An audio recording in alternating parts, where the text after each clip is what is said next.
La région d'Oued Dahab el-Gouira, avec une façade atlantique de 667 km, occupe une surface désertique de 142 865 km², soit presque 18% du territoire national.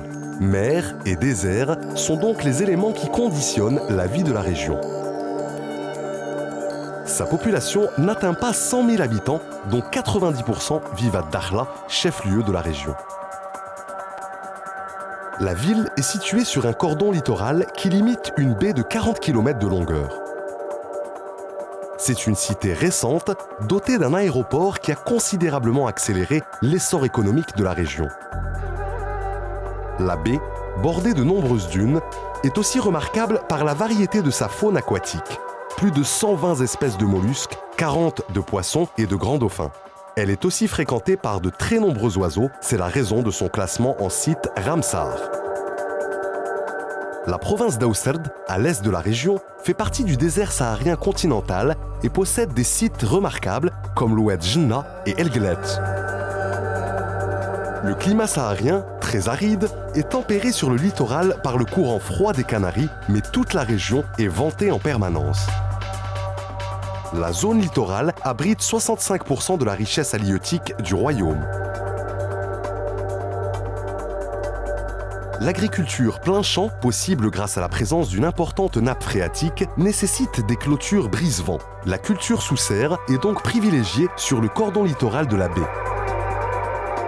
La part la plus importante du cheptel est constituée de dromadaires qui bénéficient d'environ 13 000 hectares de zones de parcours. Ces immenses espaces désertiques possèdent une faune saharienne variée. Fennecs, gazelles, reptiles et oiseaux sont les plus visibles. Au sud se trouve la seule colonie de phoques-moines dans l'Atlantique, une espèce en voie d'extinction. La dune blanche, au nord de la baie de Dakhla, a la particularité de ne pas être déplacée par le vent car son sable reste humide. Des populations de crabes rouges envahissent périodiquement cette plage, l'ensemble constituant un site exceptionnel. Enfin, des dayas et des lacs naturels se forment lors des années pluvieuses.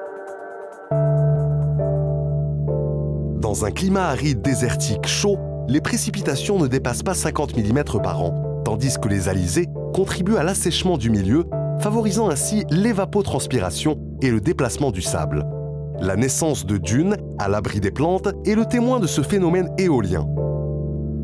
L'insuffisance de parevents végétaux favorise l'ensablement des infrastructures. Quant à la dalle superficielle du cordon littoral, elle se fragmente sur le rivage et provoque l'érosion d'un sol fragile. La pêche industrielle est excessive, tandis que celle artisanale reste peu productive et souvent associée à des implantations spontanées sous forme de bidonvilles à proximité des points de débarquement. L'installation des camping-cars stationnant sur des sites sans infrastructure adaptée ne peut pas perdurer et les décharges sauvages nuisent au site. La ville de Dakhla ne dispose pas encore de stations d'épuration des eaux usées et les fortes précipitations, bien que rares, mettent en évidence la carence de certaines infrastructures comme l'insuffisance d'avaloirs d'orage sur la voirie urbaine. La région souffre parfois d'un déficit énergétique. Cependant, elle apporte un certain nombre de réponses, notamment autour des activités principales que sont la pêche, l'agriculture, le pastoralisme et le tourisme.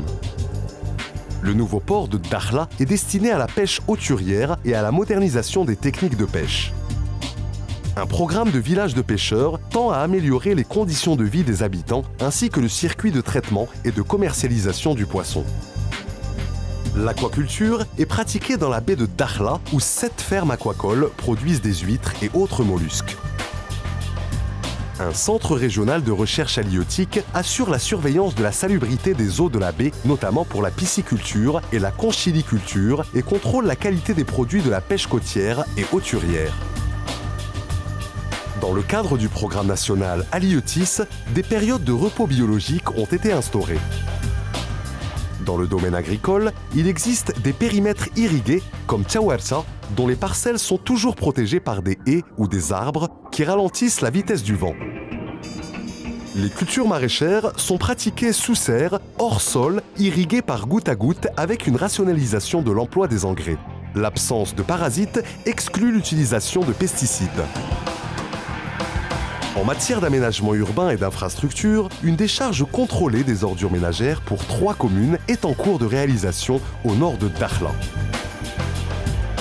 Une station d'épuration des eaux usées fait partie des projets à court terme équipés d'un traitement tertiaire pour permettre l'utilisation des effluents pour l'irrigation des espaces verts. Une ceinture verte située au nord de la ville, destinée à limiter les effets des vents dominants du nord, est en cours de réalisation. Les jeunes plants d'arbres, adaptés à la sécheresse, sont protégés dans des cuvettes creusées et entourées par des pierres côté nord, selon la technique canarienne. Le fait marquant de cette région est qu'elle a fait le choix du respect de l'environnement et du développement durable, par la création d'hébergements touristiques intégrés au site dans la partie nord de la baie, avec aménagement de parking et sanitaires pour camping-cars, bivouac, sites de windsurf et kitesurf, par l'optimisation de l'activité de la pêche, par la protection de la biodiversité terrestre et aquatique et le repeuplement de l'écosystème saharien à travers des élevages d'autruches et des gazelles d'orcas.